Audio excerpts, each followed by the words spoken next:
to share my everyday college problems because I don't have money to spend on another vacuum, so I'm just gonna try and fix it the best way I can.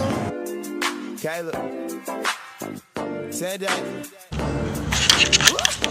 Hey you guys, it's me again, and today is going to be a different video.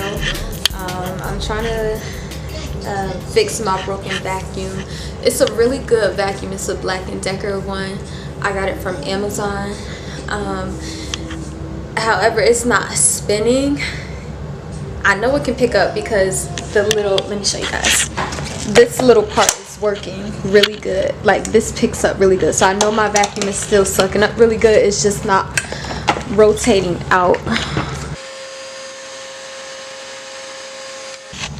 So I'm gonna try and like pull it apart and use either a flathead, I don't know which one it is, flathead screwdriver or the regular screwdriver, I'm not sure. And then I got some scissors. I was trying to cut like the stuff that was, I thought it was jammed. I'm not sure what's going on, but I felt like it was jammed.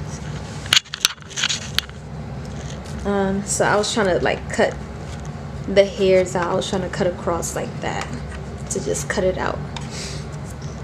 But I'm just gonna pull the whole thing apart. Well, not the whole thing, but just this part. It has like little screws in it. I don't know if you guys can see.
So I found out what was wrong with my vacuum.